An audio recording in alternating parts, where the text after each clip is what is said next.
खुलुमबाय गिबियाव नोंथांमोनखौ आंनि चेनेल वारि कुसुमबाराजों लोगोसे गोजोन हामलायनायखौ जासिहरबाय। दिनैनि बे भिडिअनि गेजेरजों दासिमनि मोननैसो खौरांफोर होगोन भिडिअखौ जोबोद खोनालांदो।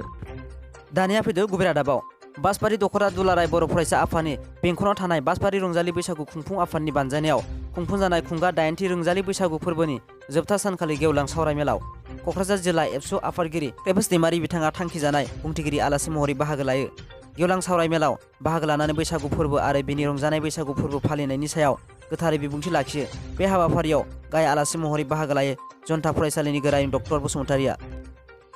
दानिया फैदो गुबुन मोनसे रादाबाव। चिराङाव जिनाहारि खालामनो नाजानाय जाथाय।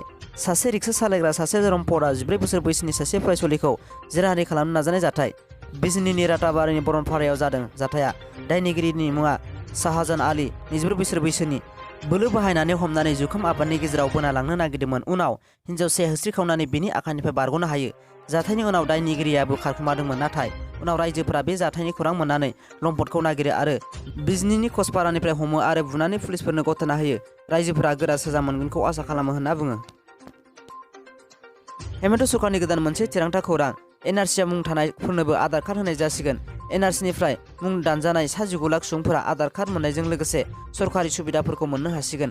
मख'नो गोनांदि एनआरसिआव थायैनि जाहोनाव गोबां सुबुंफोरानो सरकारि सुबिदानिफ्राय गोजानाव थानांदोंमोन। नाथाय दानिफ्राय बिथांमोना आधार कार्डजों लोगोसे गासै सरकारि बिथांखि सुबिदाफोरखौ मोननो हासिगोन। बे बिथांखिखौ आसाम केबिनेटआव लानाय जायो। गुजरातनि एमएलएखौ सानथामनि पुलिस कास्टडियाव दैथायहरनाय जाबाय। क'क्राझार गाहाय जुडिसियेलनि मेजिस्ट्रेट एमएलएनि जामिन पिटिसनखौ खारिज खालामो। मख'जाथावदि आसाम पुलिसआ गुजरातनि एमएलएखौ एरेस्ट खालामनानै आसामाव लाबोदोंमोन। कंग्रेसनि एमएलए जिग्नेश मियाखौ खादों। मैया हरनि 11:30 दैदेनगिरिखौ पालनपुर सार्किट हाउसनिफ्राय एरेस्ट खालामो। खौरां मोननाय बादिब्ला भारतनि गाहाय मन्थ्रि नरेन्द्र मदिखौ लानानै खालामनाय मोनसे टिउटनि थाखायनो हमदों। क'क्राझारनि सासे सुबुङा एमएलएनि बेरेखा गसर होदोंमोन। दानिया फैदो गुबुन मोनसे रादाबाव। चिरां जिल्लानि सिङाव थानाय सान्थिपुर गोजौ फरायसालियाव आजादि का अमृत महोत्सव फरायसालिखौ लोब्बा लाखिनानै सान्थिपुर गोजौ फरायसालियाव ब्लक लेभेलनि देहेल मेला हाबाफारि लादों। बे हाबाफारियाव गोबां रोखोमनि बेरामफोरखौ नायनाय जायो आरो माखासे मोदोम एबा देहानि थाखाय मोजां मैगंफोरखौ जायोब्ला मा भिटामिन थायो आरो मा मुलाम्फा दं बेखौबो दिन्थिफुंदों। बे हाबाफारियाव 30 नं सिल्ली समष्टिनि एमएलए जयन्त बसुमतारिया बाहागो लानानै बुङोदि गामिनि दुखुथिया नखरफोरनो देहा सांग्रांथि होनाया जोबोद गोनां। बेखौ लानानै आजादि का अमृत महोत्सव फालिथायखौ लोब्बा लाखिनानै सान्थिपुर गोजौ फरायसालियाव ब्लक लेभेलनि हेलमेल हाबाफारि लादों होनना फोरमायो। दानिया फैदो जोबथा खौराङाव। गसाइगाव बारहुंखायाव खहा जानाय नखरनो बिटिआर सोरखारनि मदद। 42 नखरनो थिन रानना होदों। गसाइगाव महकुमानि कसुगावआव रानना होदों।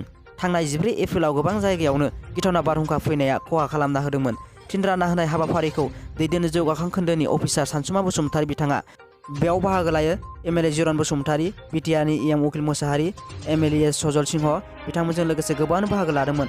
सोरखारा सेबानथिन होदों आरो सोरखारनि 10,000 रांबो मोनगोन होनना इएम बिथाङा बुंदों। गुबुन फारसे रायजो सोरखारनिफ्रायबो खहा सुफुंगोन होनना एमएलए बिथाङा बुङो।